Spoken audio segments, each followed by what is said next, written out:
Konnichiwa minasan, watashi no Bedo Yosu। भाई ये क्या लिखा है। तो यार आज की इस वीडियो में हम मेनली बात करने वाले हैं उस एनिमे की जिस एनिमे का सीजन 3 आने में कई साल बीत गए हैं और इतने सालों बाद भी अभी तक सिर्फ उसका ट्रेलर ही आया है। तो बस बहुत कर लिया इंतजार। तो आज की इस वीडियो में हम बात करेंगे टास्कुमाकी वर्सेस साइगोरुची के बारे में। और इस वीडियो से पहले शायद तुम्हें टास्कुमाकी के फुल पावर के बारे में पता नहीं होगा, लेकिन ये वीडियो देखने के बाद तुम्हें अंदाजा लग जाएगा कि टास्कुमाकी क्यों एच क्लास हीरोज में अपनी सेकंड पोजीशन बना के बैठी है। और इसी फाइट के दौरान टास्कुमाकी की कुछ ऐसी हालत हो जाती है। और अगर तुम जानना चाहते हो कि टास्कुमाकी की ऐसी हालत क्यों और कैसे हुई, थैंक यू वॉचिंग।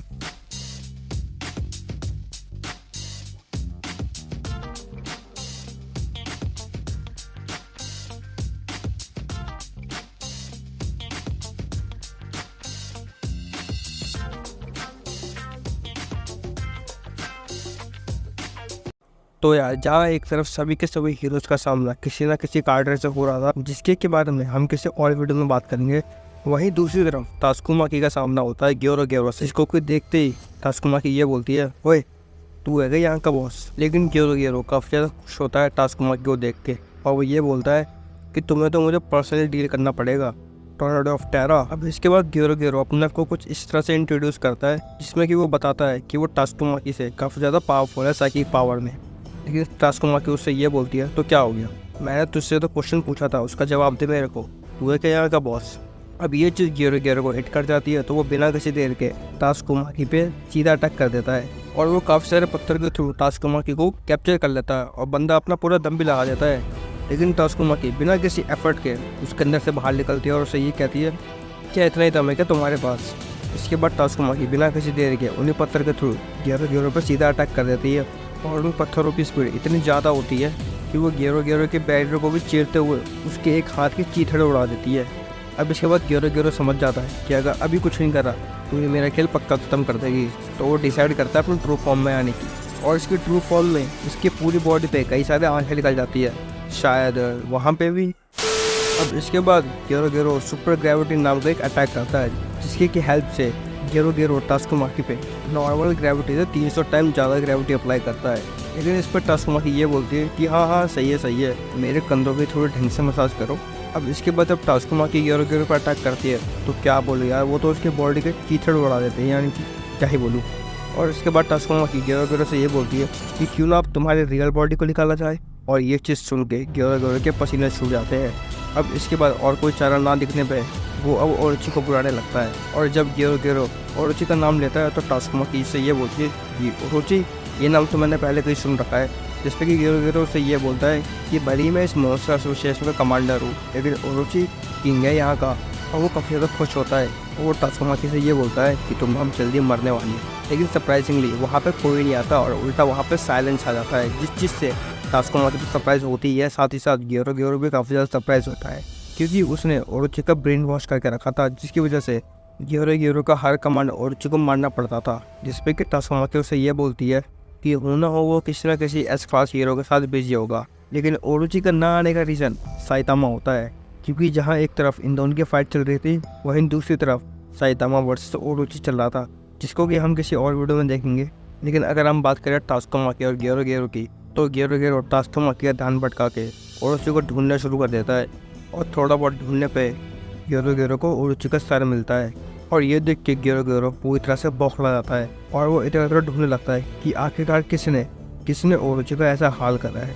और थोड़ा ढूंढने पे उसे दिखता है साइतामा, जिसकी की आँख को साइतामा मच्छर समझ के मार देता है। और जब ग्योरो को ये पता लगता है कि ओरोची को आखिरकार मारा किसने, तो वो यूँ सोच रहा होता है कि आखिरकार है कौन ये टकला, क्योंकि इससे पहले ना ही ग्योरो ने साइतामा को देखा था और ना ही इसके बारे में कुछ सुना था। अब ओरोची के मरने के बाद ग्योरो कम्प्लीटली होपलेस हो चुका था, लेकिन ग्योरो भी हार नहीं मानता। वो ऐसी हालत में भी एक काफी तगड़ा फुल अटैक करता है टास्कुमाकी पे। लेकिन यार ये भी टास्कुमाकी के लिए भी कुछ भी नहीं था, और वो बिना किसी एफर्ट के इस अटैक से बच जाती है और ग्योरो की असली बॉडी बाहर निकाल जाती है।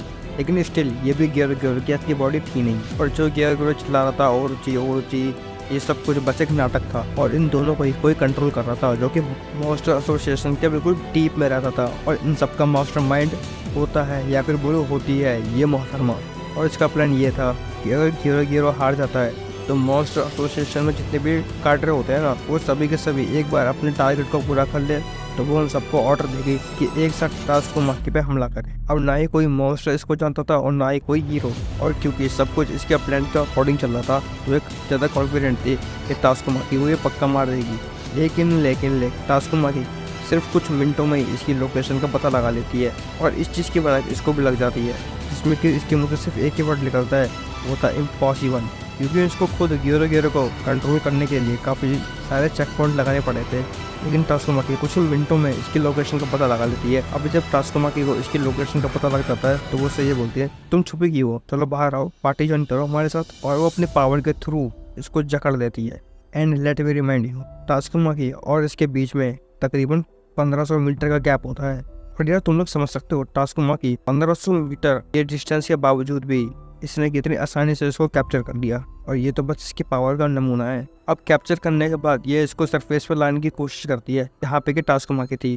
टास्कुमाकी की ऐसी पावर देख के ये महिला काफ़ी ज़्यादा शॉक होती है और रोवर और कार्डर को टेलीपैथी के थ्रू ये ऑर्डर देती है कि जल्द से जल्द उसके पास आए, लेकिन इस चीज़ का कोई भी रिस्पॉन्स नहीं आता है। तो और कोई चारा ना दिखने पे वो पता नहीं एक तरह का ड्रिंक पीती है जिसके थ्रू उसकी साइकिक पावर काफ़ी ज़्यादा बढ़ जाती है, और इसी के साथ हमें इसका नाम पता लगता है जो कि था साइकोस। अपने आप को इतना पावर बूस्ट देने के बावजूद भी ये टास्कुमाकी के ट्रैप से निकल नहीं पाती है, जिस पर कि टास्कुमाकी उसे ये बोलती है अ पीस ऑफ केक।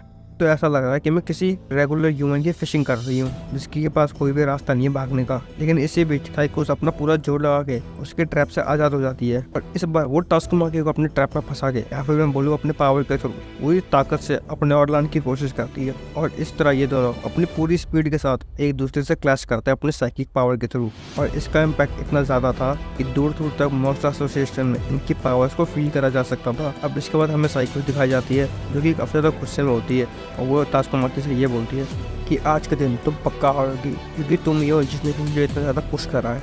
लेकिन यार टास्कुमाकी अभी भी अपने मूड में होती है, और वो साइकोस से सीधा क्वेश्चन पूछते हैं कि वो बच्चा कहाँ है। टास्कुमाकी इस बच्चे की बात कर रही है। अब इसके बाद हमें ओरोची दिखाया जाता है जिसकी काफ़ी बुरी हालत होती है, लेकिन स्टिल अभी भी जिंदा होता है। ये सर्वाइव करने के लिए ये अपने आसपास के जितने भी मॉन्स्टर होते हैं उन सबको एब्जॉर्ब करना चालू कर देता है, और इसी के दौरान ओरोची की नजर पड़ती है साइकोस और टास्कुमाकी पे, जिसपे कि ओरोची इनको भी एब्जॉर्ब करने की सोचता है। अब इसके बाद हमें साइकोस दिखाई जाती है जहाँ पे ये अपना पूरा दम लगा रही होती है, लेकिन स्टिल साइकोस का एक भी अटैक टास्कुमाकी को छू तक नहीं पा रहा होता है। इसके बाद टास्कुमाकी फिर अपनी साइकिक पावर के थ्रू फिर से इसको ट्रैप करती है और उससे सिर्फ एक ही चीज़ पूछती है, आंसर माय क्वेश्चन। अब तुम्हें क्या लगता है साइकोस बता देगी? तो इसलिए इसके अगले पैनल में हमें ये दिखाया जाता है कि टास्कुमाकी ने साइकोस को पूरी तरह से निचोड़ कर रख दिया है, जिसपे कि साइकोस को बताना ही पड़ता है इस बच्चे के बारे में, जिसपे कि साइकोस टास्कुमाकी को ये बताती है कि उसे खुद नहीं पता कि वो बच्चा कहाँ है, क्योंकि वो अपने खेत से भाग चुका है। और ये चीज़ सुनकर जब टास्कुमाकी बाकी सारे हीरोज़ को ये बताने में बिजी होती है कि वो बच्चा भाग चुका है, तो इसी के दौरान ओरोची तभी मॉन्स्टर होते हैं उन सबको अपने कंट्रोल में रह के टास्कुमाकी पे टारगेट कर देता है और टास्कुमाकी पे और तरफ से अटैक करता है, जिस वजह से साइकोस उसके पकड़ से छूट जाती है और सीधा ओरोची की तरफ जाने लगती है ताकि वो अपने साइकिक पावर को और भी ज़्यादा बढ़ा सके। यार कैसे लोग ये दोनों, जहाँ पे ये दोनों एक दूसरे का यूज़ करना चाहते हैं। अब इसके बाद हमें टास्कुमाकी को दिखाया जाता है जहाँ पे कि उसके ऊपर जहाँ से अटैक हो रहे थे उस जगह को टास्कुमाकी पूरी तरह से डिस्ट्रॉय कर देती है। लेकिन तब तक काफ़ी ज़्यादा देर हो चुकी थी क्योंकि साइकोस और ओरोची एक दूसरे से मिल चुके थे और ये दोनों एक दूसरे से मिल के काफ़ी ज़्यादा खुश थे। लेकिन सरप्राइजिंगली ओरोची पावर के मामले में साइकोस से आगे निकल जाता है, जिसपे कि वो ओरोची से ये कहती है कि वो ये सारी पावर अभी तक छुपाता है। और ऐसा कहते हुए साइकोस ऑलमोस्ट अपनी कॉन्शियसनेस खोने ही वाली होती है, लेकिन तभी ओरोची हंसते हुए इससे ये बोलता है कि तुमने हमेशा से मेरी मदद करी है जिससे कि मेरी ग्रोथ हो सके, लेकिन अब तुम्हारी बारी है। और ये चीज़ सुनकर साइकोस अपनी पूरी जान लगा देती है क्योंकि ये आर या पार वाली सिचुएशन थी, क्योंकि अगर एक बार ओरोची ने उसको एब्जॉर्ब करा तो उसका खेल वहीं ख़त्म। और साइकोस अपनी पूरी कोशिश के बाद समहाउ ओरोची पे अपना कंट्रोल ले लेती है और एक अलग ही रूप में आ जाती है जो कि तुम इस पैनल में देख ही सकते हो। लेकिन यार स्टिल टास्कुमाकी अभी भी हंस रही होती है, लेकिन सरप्राइजिंगली इस क्रिएचर को ना ही साइकोस कंट्रोल कर रही होती है और ना ही ओरोची, क्योंकि उन दोनों के माइंड एक दूसरे से यूनाइट हो गए थे। इसके बाद ये लोग सबसे पहले तो टास्कुमाकी को ठिकाने लगाएंगे और इसके बाद बारी होगी साइतामा की। और हाँ, एक बात बताना तो मैं भूल गया, इस क्रिएचर का नाम होता है साइकोरोची। अब इसके बाद अब साइकोरोची और टास्कुमाकी की साइकिक पावर एक दूसरे से टकराती है तो सही में यार काफ़ी तगड़ा इम्पैक्ट पड़ता है मॉन्स्टर एसोसिएशन में। और इसी के दौरान टास्कुमाकी को हम पहली बार सरप्राइज होते हुए देखते हैं क्योंकि ये पहला हमला था जो कि टास्कुमाकी तक पहुंच पाया था, या फिर मैं बोलूँ उसके कपड़ों तक। अब ये चीज़ देख के टास्कुमाकी को साइकोरोची की पावर का अंदाजा लग जाता है। तो जब साइकोरोची अटैक करने जाता है टास्कुमाकी पे, तो टास्कुमाकी अपने आप को एक बैरियर में बंद कर लेती है, जिसमें टास्कुमाकी उससे ये बोलती है, अब वो बेवकूफ़ो, क्या तुम्हें अभी भी यही लगता है कि ये ग्रेविटी वाला अटैक मेरे बैरियर के अंदर काम करेगा? लेकिन सिर्फ इतना बोलते ही वो अटैक सरप्राइजिंगली काम करने लगता है टास्कुमाकी के बैरियर के अंदर। और टास्कुमाकी को जब ये रियलाइज़ होता है तो वो काफ़ी ज़्यादा शॉक होती है, जिसमें कि साइकोरोची हंसते हुए ये बोलती है कि मैंने बैरियर के इनसाइड और आउटसाइड को स्वैप कर दिया है, यानी कि जो अटैक बैरियर के बाहर होने वाला था वही अटैक बैरियर के अंदर होता है। और जब टास्कुमाकी अपने बैरियर को डिसेबल करने की कोशिश करती है तो सरप्राइजिंगली वो ऐसा कर ही नहीं पाती, क्योंकि साइकोरोची ने उसके बैरियर को या फिर वो टास्कुमाकी को करप्ट कर दिया है। और उसके बाद साइकोरोची ये भी बोलती है कि अगर तुमने इसको डिसेबल नहीं करा तो जो पावर मैं इसमें डाल रही हूँ और जो पावर तुम बैरियर पर डाल रही हो वो दोनों ऐड ऑन होकर और ज़्यादा प्रेशर क्रिएट करके तुम्हारे पे, और अगर गलती से भी तुमने अपने बैरियर को डिसेबल कर लिया तो तुम एक इंस्टेंट में क्रश कर दी जाओगी ग्रेविटी के थ्रू। और इस पॉइंट ऑफ टाइम पर टास्कुमाकी काफ़ी ज़्यादा सीरियस कंडीशन में होती है। और इसके बाद हम पूरे एनिमी में, यहाँ तक कि मांगा में भी पहली बार टास्कुमाकी का खून निकलते हुए देखते हैं, वो भी इतना ज़्यादा। अब क्योंकि साइकोस और ओरोची की पावर काफ़ी ज़्यादा बढ़ गई थी इन दोनों के मिलने से, तो वो और भी तेज़ी से मॉन्स्टरों को एब्जॉर्ब करना शुरू कर देते हैं। और इन्हीं सब में होता है साइतामा, जिसको कि जब ये एब्जॉर्ब करने की कोशिश करता है सरप्राइजिंगली ये साइतामा के डकले से स्लिप हो जाता है। लेकिन ये चीज़ साइतामा को बिल्कुल पसंद नहीं आती, तो वो एक ही मुक्के में उस एरिया के आसपास जितने भी सेल होते हैं उनको डिस्ट्रॉय कर देता है। और इस चीज़ का इम्पैक्ट साइकोरोची को भी फील होता है। लेकिन इस चीज़ से एक अच्छी बात हो रही है कि टास्कुमाकी उसके हाथों से आज़ाद हो जाती है। वहीं दूसरी तरफ साइकोस यही सोच रही होती है कि आखिरकार इतने सारे सेल आखिरकार डिस्ट्रॉय हुए कैसे। लेकिन इसके बाद किंग ट्रांसपॉन्डर पे जितने भी हीरो होते हैं उनको ये बोलता है कि उसने बच्चों को रेस्क्यू कर लिया है। और ये चीज़ सुन के टास्कुमाकी के चेहरे पे एक स्माइल आती है। और तुम जान के काफ़ी ज़्यादा शॉक हो जाओगे कि टास्कुमाकी अभी तक अपनी पावर को होल्ड बैक कर रखी थी, all because of these kids. और इतना बोलते ही टास्कुमाकी जितने भी हीरो प्रेजेंट होते हैं उन सबके आसपास एक बैरियर बिल्ड कर देती है, ताकि वो उन सबको इस मॉन्स्टर एसोसिएशन से बाहर निकाल सके। अब भाई साहब इसके बाद टास्कुमाकी दिखाते हैं अपनी पावर, और वो एक ऐसी चीज़ करती है जिसको कि हम लोग कभी सोच भी नहीं सकते थे। वो पूरे के पूरे मॉन्स्टर एसोसिएशन को जब इनके बाहर ले आती है ताकि वो फ्रीली फाइट कर सके। और जब हीरो एसोसिएशन के लोग इस मॉन्स्टर एसोसिएशन की बिल्डिंग को देखते हैं वो काफ़ी ज़्यादा सरप्राइज हो जाते हैं, क्योंकि यार ये कोई छोटी मोटी बिल्डिंग नहीं थी, काफ़ी ज़्यादा बड़ी बिल्डिंग थी।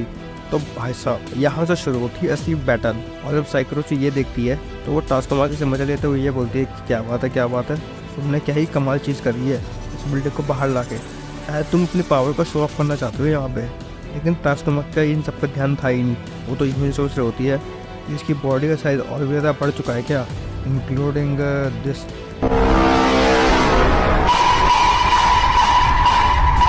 इसके बाद टास्कुमाकी का ध्यान उन टेंटिकल्स पर जाता है जिन टेंटिकल्स के थ्रू वो उस बिल्डिंग में जितने भी लिविंग ऑर्गेनिज्म थे उन सब इससे पावर एब्जॉर्ब कर रही थी। अब इसके बाद टास्कुमाकी बिना किसी देर के उन टेंटिकल्स को साइकोरोची से अलग करने की कोशिश करती है, क्योंकि एक तरह से साइकोरोची का पावर हाउस था ये। लेकिन जब टास्कुमाकी अटैक करने के लिए तैयार हो रहे थे तभी साइकोरोची एक अटैक के लिए तैयार होती है, और वो उससे ये बोलती है कि मैं पावर के मामले में तुमसे कहीं ज़्यादा आ गई हूँ। और भाई साहब वो इतना पावरफुल अटैक करती है ना, तुम इस पैनल को देख के अंदाज़ा लगा सकते हो। लेकिन इस अटैक से टास्कुमाकी बार बार बचती है, और जो वो पीछे मुड़ के देखती है ना, सही में उसको देख के वो कम्प्लीटली शॉक में होती है। जहाँ पे कि हमें ये दिखाया जाता है कि उस अटैक की वजह से टास्कुमाकी के पीछे तो समुद्र था ना, इस अटैक की वजह से वो हवा में होता है। यानी कि तुम यूँ समझ लो कि इस पूरे के पूरे ओशन को एक स्लाइस की तरह काट के रख देती है। अब इस अटैक को देख के टास्कुमाकी तो शॉक थी, साथ ही साथ साइकोरोची भी काफ़ी ज़्यादा शॉक थी, आई मीन सरप्राइज थी अपनी पावर को देख के। और वहीं दूसरी तरफ टास्कुमाकी सोच रही होती है इतनी ज़्यादा पावर सिर्फ मॉन्स्टर को एब्सॉर्ब करने से तो आ ही नहीं सकती है, तो आखिरकार इसको ये पावर मिल कहाँ से रही है। और जब जेनोस इस अटैक को देखता है तो भाई साहब वो इस अटैक को मेजर तक नहीं कर पा रहा होता है, इतना ज़्यादा पावरफुल अटैक होता है ये। अब इसके बाद हमें साइकोस को दिखाया जाता है जो कि यही सोच रही होती है कि क्या फ्यूजन के टाइम पर उसके सामने जो आदमी आया था क्या वो रियल था, और अपने आप को सुपीरियर कहते हुए वो टास्कुमाकी से ये कहती है कि उसके फ्यूजन के टाइम पे एक अलग ही तरह की चीज़ उसके सामने अपेयर हुई थी, जो कि साइकोस को ब्रेन सेल या फिर यूनिवर्स के डायग्राम जैसा या फिर जुपिटर की तरह लग रहा था उसे। लेकिन उसी टाइम पे साइकोस के अंदर एक अलग ही तरह की पावर फ्लो करने लग जाती है और वो अपने आप को एनलाइटेंड फील करने लगती है, यानी कि उसको उसकी डेस्टिनी का पता लग चुका है और उसे चूज करा गया है as a perfect life form. क्योंकि साइकोस इस टाइम पे एक ऐसा क्रिएचर बन चुकी होती है जो कि चाहे तो पूरे के पूरे अर्थ पे अपना कंट्रोल लेके खुद अर्थ बन सकती थी इस पॉइंट ऑफ टाइम तक, जिसपे कि टास्कमाकी हंसते हुए बोलती है, अच्छा तुम अर्थ बनना चाहती हो क्या? लेकिन साइकोस अपनी बात को कंटिन्यू करते हुए ये बोलती है कि ग्रेट पावर के साथ पूरे यूनिवर्स में हर एक चीज़ को एब्जॉर्ब करने के बाद वो इस पूरे यूनिवर्स में अकेला रहना चाहती है। अब ये क्या बोलती है मुझे तो समझ में नहीं आता, लेकिन टास्कमाकी का भी यही हाल होता है, जो कि साइको से ये बोलती है कि मेरे लिए तो ये सब बेकार की बातें हैं। लेकिन साइको से उल्टा टास्कमाकी को स्टूपिड बोलती है और वो उससे ये बोलती है कि तुम रहने दो, तुम इन सब बातों को समझ ही नहीं पाओगी।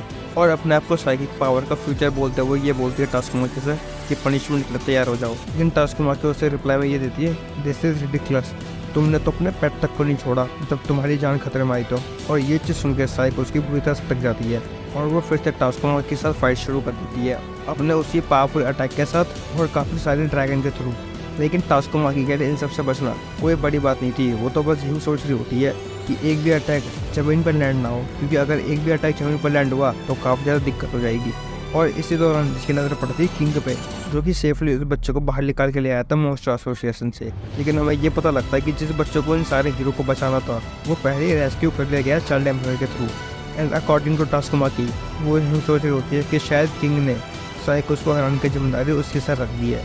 तो अब क्योंकि टास्कमाकी पे कोई भी रिस्ट्रिक्शन नहीं था अपनी पावर को यूज़ करने के लिए, तो अब जाके वो फाइनली अपनी फुल पावर का यूज़ करने का डिसाइड करती है और अपनी पावर के थ्रू वो समुद्र में से काफ़ी बड़े बड़े पत्थर निकालती है। और ये एक नहीं दो नहीं काफ़ी सारे होते हैं। इसके बाद टास्कमाकी इन सारे पत्थरों को साइकोस की तरफ लॉन्च करती थी काफ़ी तेजी स्पीड के साथ। लेकिन साइकोस इन पत्थरों से काफ़ी आसानी से बच रही होती है उस पावरफुल बीम के थ्रू। लेकिन उन्हीं सब पत्थरों में से टास्कमाकी एक पत्थर की स्पीड काफ़ी ज़्यादा बढ़ा देती है, जो कि ऑलमोस्ट साइकोस तक पहुंच गया था, लेकिन वो उससे भी काफ़ी आसानी से बच जाती है। लेकिन इसके तुरंत ही बाद टास्कमाकी उन सारे पत्थर के थ्रू साइकोस को कैप्चर करने की कोशिश करती है, लेकिन साइकोस काफ़ी आसानी से बच जाती है और वो टास्कमाकी से ये बोलती है कि क्या बस इतना ही था मैं तुम्हारे पे, जिस पे कि टास्कमाकी को रिप्लाई तो नहीं देती, बस एक स्माइल देती है। अब इसके बाद भाई साहब जब इन दोनों की पावर टकराती है ना एक दूसरे से, तो काफ़ी डिस्ट्रक्शन मचाती है और वहाँ के लोगों को तो यूँ लग रहा होता है कि शायद अब दुनिया खत्म होने वाली है। अब इसके बाद हमें वापस फाइट का सीन दिखाया जाता है जहाँ पे कि टास्कमाकी उन्हीं सारे पत्थर को तो बच रही होती है साइको से, लेकिन साइको आसानी से डिटेक्ट कर सकती थी टास्कमाकी को उसकी साइकिक पावर को सेंस करके, जिस वजह से वो आसानी से टास्कमाकी की लोकेशन पता कर लेती है और एक पावरफुल बीम छोड़ती है टास्कमाकी पे। लेकिन हमें ये रिवील करा जाता है कि वो तो टास्कमाकी थी नहीं, वो तो बस उसकी बनाई हुई पपट थी जिसको कि टास्कमाकी कंट्रोल कर रही थी अपनी साइकिक पावर के थ्रू। लेकिन जब साइको ये देखती है कि वो टास्कमाकी थी नहीं, तो वो कम्प्लीटली शॉक होती है और वो यही सोच रही होती है कि आखिरकार टास्कमाकी गई कहाँ, और वो उसे ढूंढने लगती है। लेकिन तभी हमें दिखाया जाता है साइकोलॉजी के, जिसमें से हमें दिखाया जाता है टास्कमाकी का हाथ, और ये चीज़ देख के साइकोलॉजी भी लाइक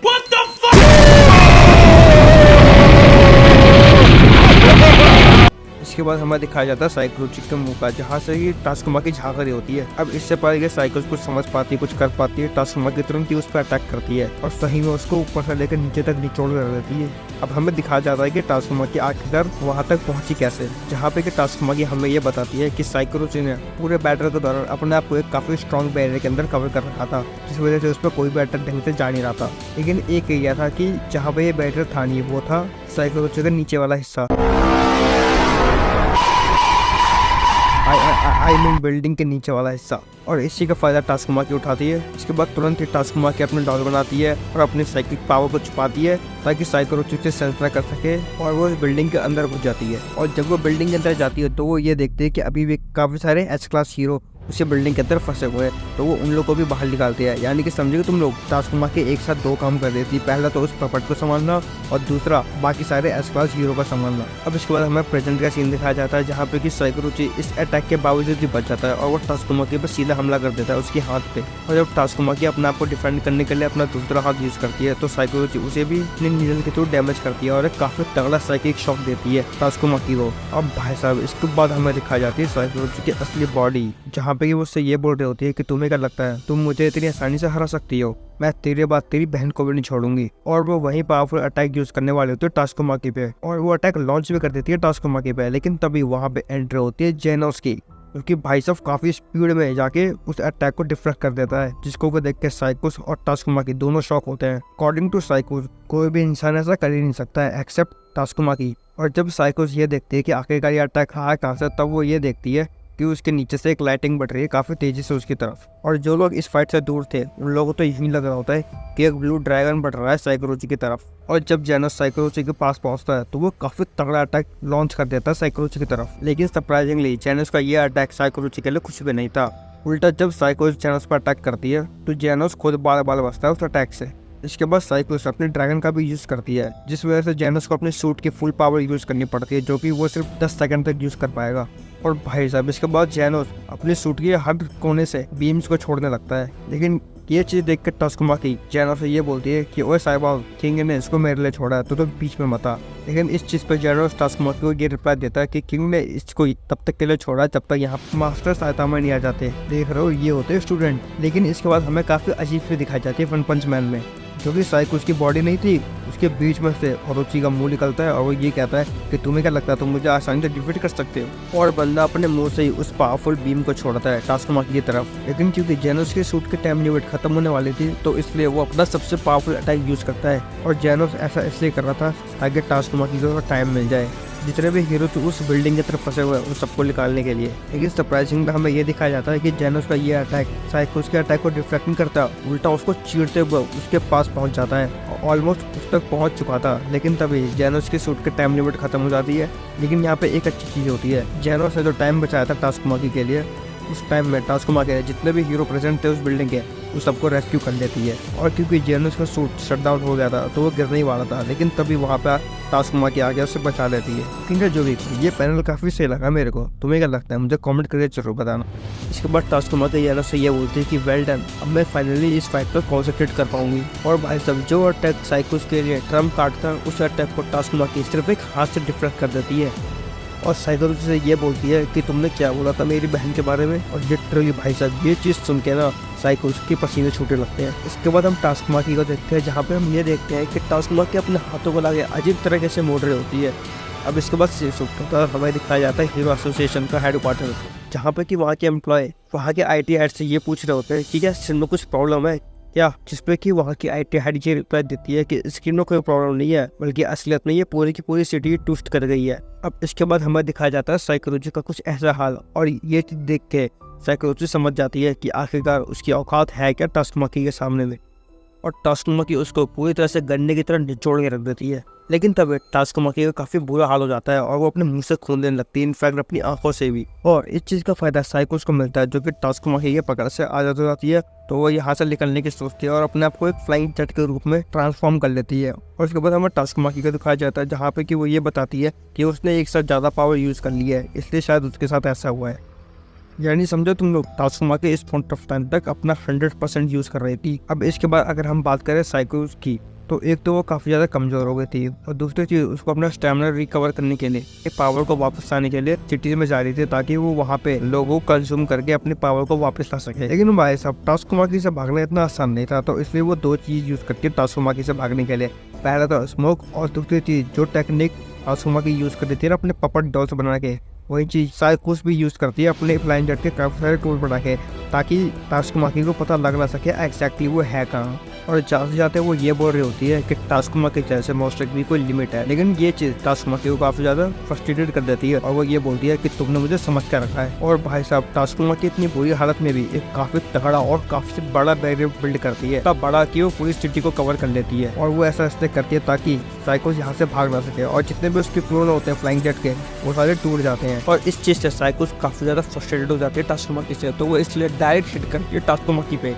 और ये हिट सीधा उसका चेस्ट पर लगता है। लेकिन सरप्राइजिंगली हमें ये दिखाया जाता है कि वो तो टास्कुमाकी थी ही नहीं, वो तो बस टास्कुमाकी की पपेट थी। लेकिन इस चीज़ से टास्कुमाकी को साइकोस का लोकेशन का पता लग जाता है। लेकिन तभी वहाँ पे एंट्री होती है ड्राइवनाइट की, जहाँ पे कि फ्लाइंग जेट का रूप लेके उसके पीछे पड़ जाता है। अब इसके बाद सीन शिफ्ट होता है और हमें दिखाया जाता है टास्कुमाकी को, जहाँ पे कि हमें ये देखते हैं कि टास्कुमाकी अब अनकॉन्शियस हो गई थी अपनी पावर का ज़्यादा यूज करने की वजह से, लेकिन समहाउ अभी भी वो उस बैरियर को होल्ड करके रखी थी। और जब साइकोस ये देखती है तो वो तुरंत टास्कुमाकी पर अटैक करती है। लेकिन तभी वहाँ पे आता है जेनोस, जो कि टास्कुमाकी को बचा लेता है। अब इसके बाद हमें दिखाया जाता है टास्कुमाकी की बैक स्टोरी, जिसको कि हम किसी और वीडियो में कवर करेंगे।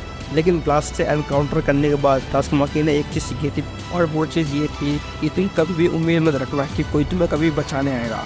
और जैसे ही ये लाइन टास्कुमाकी के दिमाग में ट्रिगर होती है, वो उसको तुरंत ही होश आ जाता है और वह बैरियर को संभालने के साथ साथ साइकोलॉजी पर अटैक भी कर देती है।